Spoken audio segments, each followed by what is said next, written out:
नाम मानसी राणा है एंड मैं ASO CSS में सिलेक्टेड हूँ SSC CGL के थ्रू। इस वीडियो में मैं आपको बताऊंगी कि अभी तक का मेरा एक्सपीरियंस कैसा रहा है, ठीक है, और मैंने ये जॉब क्यों सेलेक्ट करी।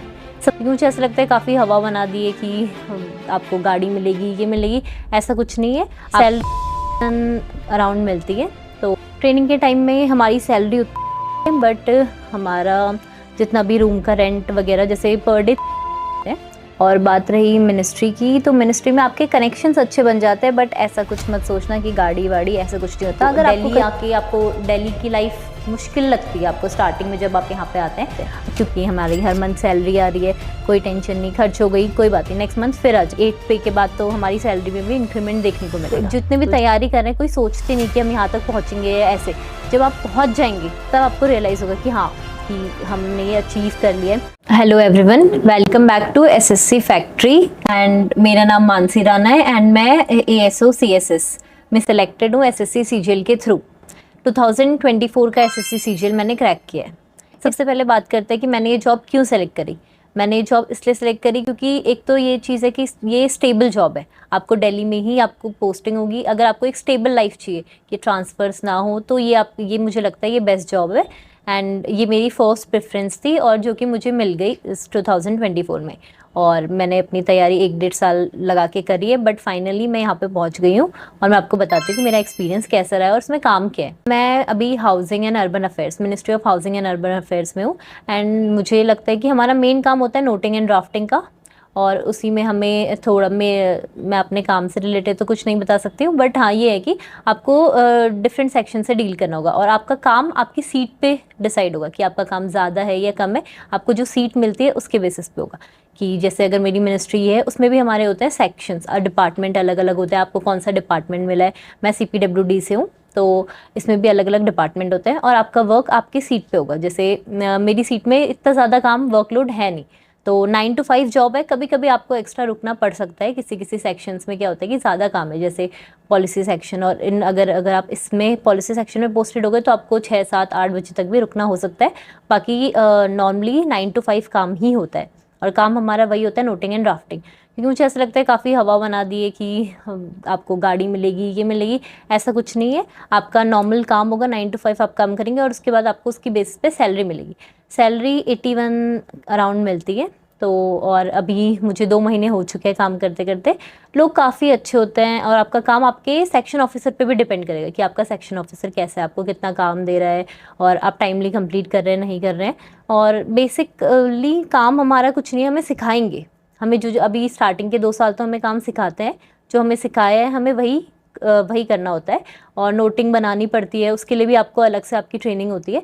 अभी फ़िलहाल मैं अपने ट्रेनिंग पीरियड में ही हूँ, 2 महीने की आपकी ट्रेनिंग होती है। और ASO CSS की ट्रेनिंग आई थिंक सबसे बेस्ट मानी जाती है, क्योंकि इस टाइम पे हमें काफ़ी चीज़ें सीखने को मिलती है। जैसे ट्रेनिंग का टाइम भी यही होता है 9 to 5, आपकी क्लासेस होती है, बीच में टी ब्रेक होता है, लंच ब्रेक होता है, और फिर उस लंच ब्रेक के बाद भी एक टी ब्रेक होता है। उसके बाद आप क्लास में नोटिंग ड्राफ्टिंग सीखते हैं, MS वर्ड यूज़ करना है, एक्सेल यूज़ करना है, ये सब चीज़ें आप सीखते हैं। उसके बाद शाम को जाके आप डिफरेंट एक्टिविटीज़ खेल सकते हैं, जैसे टेबल टेनिस, क्रिकेट, बैडमिंटन, ये सब चीज़ों का भी आपको चांस मिलेगा। और आपको डिफरेंट मिनिस्ट्री के लोगों से कनेक्ट करने को भी चांस मिलेगा। जैसे हेल्थ मिनिस्ट्री के किसी से आप बात कर सकते हैं, और हाउसिंग में कोई है उससे बात कर सकते हैं, होम मिनिस्ट्री वालों से, बहुत डिफरेंट टाइप की मिनिस्ट्री से यहाँ पे लोग आते हैं। ट्रेनिंग के टाइम में हमारी सैलरी उतनी रहती है, बट हमारा जितना भी रूम का रेंट वगैरह जैसे पर डे 300 लेते हैं, तो मंथली उसके अकॉर्डिंग आपको वो पे करने पड़ते हैं। बाकी भारत दर्शन होता है उसके बाद, और विलेज अटैचमेंट, इसमें आपको स्टडी टूर भी होता है, इसमें आपको कहीं घुमाने ले जाते हैं। उसके लिए आपको वो ऑलरेडी पे कर लेते हैं, लाइक 45 अराउंड आपको दे देते हैं, ताकि आप अपनी फ़्लाइट टिकट्स ये सब करा सके घूमने के लिए। एंड एक्सपीरियंस भी काफ़ी अच्छा है, और ट्रेनिंग के टाइम में आपको लोगों से कनेक्ट करने का भी चांस मिलता है। और बात रही मिनिस्ट्री की, तो मिनिस्ट्री में आपके कनेक्शंस अच्छे बन जाते हैं, बट ऐसा कुछ मत सोचना कि गाड़ी वाड़ी ऐसा कुछ नहीं होता। अगर आपको कहीं जाना हो, ऑफिशियल विजिट पे जाना है, तो तब आपको सरकारी गाड़ी मिल सकती है, उसमें आपको ले जाया जाएगा, उसमें लाया जाएगा, बट ऐसे मिलती नहीं है। और जैसे अगर अभी आप असिस्टेंट सेक्शन ऑफिसर हैं, हर 5 साल में आपका क्या होगा, डिपार्टमेंटल एग्ज़ाम होता है। अगर आप वो क्लियर कर देंगे तो आप सेक्शन ऑफिसर बन सकते हैं, SO, उससे ऊपर वाली पोस्ट, प्रमोशन काफ़ी सही है।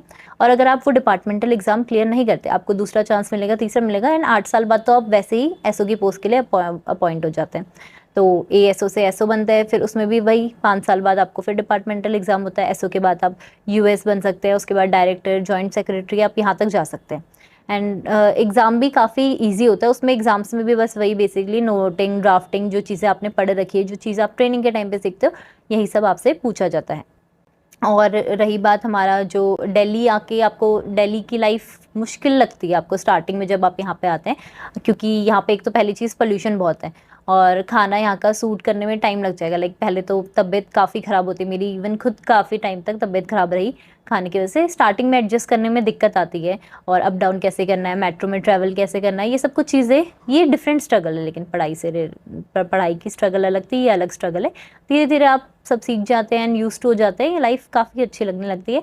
एंड सबसे इम्पॉर्टेंट चीज़ कि हम फाइनेंशियली इंडिपेंडेंट हो जाते हैं, कि हमारी हर मंथ सैलरी आ रही है, कोई टेंशन नहीं, खर्च हो गई कोई बात नहीं, नेक्स्ट मंथ फिर आ जाएगी। और सैलरी में भी कुछ ऐसा होता है कि आपको CGHS कार्ड के लिए आपके अलग डिडक्ट होते हैं। उसमें आपका क्या होता है, अगर आपकी कभी तबीयत ख़राब हो, कुछ हो, तो आपको मेडिकल फैसिलिटी सारी मिलती हैं, जितने भी हमारे हॉस्पिटल वगैरह हैं जो गवर्नमेंट से एफिलेटेड है। तो आप वहाँ पे जा सकते हैं, अपने को दिखा सकते हैं, और आपका जो चेकअप है आपको उस टाइम पे तो पे करना पड़ेगा, बाद में आपको वापस आपके अकाउंट में आ जाएगा। CGHS फैसिलिटी है। इंश्योरेंस के लिए भी आपके 20 या 30 रुपीज़ हर महीने डिडक्ट होते हैं, और उसमें आपको लाइफ टाइम इंश्योरेंस भी मिल जाएगा। Plus pension new pension scheme जैसे आपको बताया, उसके लिए भी आपके उससे डिडक्ट होता है। डिडक्ट करके आपको इन हैंड 81 मिलता है। तो सैलरी भी अच्छी है। अभी 8th पे के बाद तो हमारी सैलरी में भी इंक्रीमेंट देखने को मिलेगा। तो जॉब काफ़ी अच्छी है, और आप लोग भी यहाँ पे पहुँच सकते हैं। आप लोग अगर अच्छे से तैयारी करेंगे, क्योंकि सब जितने भी तैयारी कर रहे हैं, कोई सोचते नहीं कि हम यहाँ तक पहुँचेंगे ऐसे। जब आप पहुँच जाएंगे तब आपको रियलाइज़ होगा कि हाँ, कि हमने ये अचीव कर लिया है, और आप भी ऐसे ही इंडिपेंडेंट हो सकते हैं, फाइनेंशियली इंडिपेंडेंट। और तैयारी, बस आप तैयारी पे फोकस कीजिए। अभी फ़िलहाल आपका गोल होना चाहिए कि प्रिपरेशन क्या करनी है, और एंड रिजल्ट तो आपको मिल ही जाएगा। तो अपनी तैयारी और अच्छे से करें, एंड आपका ऑब्वियसली सिलेक्शन हो जाएगा। और अगर आप अभी बिगिनर्स हो, तो मैं आपको यही बोलूँगी कि अभी आप ये पोस्ट, कौन सी पोस्ट बेटर है, इन सब के चक्कर में ना पड़ो। काफ़ी डिमांड थी, इसलिए मैं ये वीडियो बना रही हूँ ताकि आप लोग को पता चल जाए। बट मेरे अकॉर्डिंग पहले आप एक बार अच्छे से तैयारी कीजिए। आप एक बार अगर एग्ज़ाम क्लियर कर लेंगे, आपका प्री क्लियर हो जाएगा, आपका मेंस क्लियर हो जाएगा, उसके बाद आप इस चीज़ में ध्यान दे सकते हो, क्योंकि उसके बाद आपको सिर्फ यही स्ट्रेस लेना है कि मुझे कौन सी पोस्ट भरनी चाहिए, कौन सी बेटर है। लेकिन अभी आप कुछ मत सोचिए। अभी आप क्या कीजिए, अपनी पढ़ाई अच्छे से करिए, कंसिस्टेंट रहे, मल्टीपल टाइम रिविजन करें, मॉक दे, ये सब चीज़ें करें। इन सब चीज़ों में ध्यान मत दें। जैसे ही आपका प्री क्लियर होगा, मेंस क्लियर होगा, उसके बाद हम आपको इसके लिए भी वीडियो आ जाएगी कि आप कितनी सारी वीडियोस यूट्यूब में पढ़िए, पोस्ट प्रेफरेंस कैसे भरनी है, क्या पोस्ट बेटर है। तो उसके बाद आप इस चीज़ का स्ट्रेस लीजिए। अभी आप बिगिनर्स हैं या जो भी आप अब तैयारी कर रहे हैं, तो अगर आप तैयारी कर रहे हैं तो अभी आप ये वीडियो ना ही देखें तो बेटर है, क्योंकि ये वीडियो में आपको पोस्ट प्रेफरेंस ये सब चीज़ें बताई हैं। आप बाकी चीज़ें अपनी पढ़ाई पर ध्यान दें।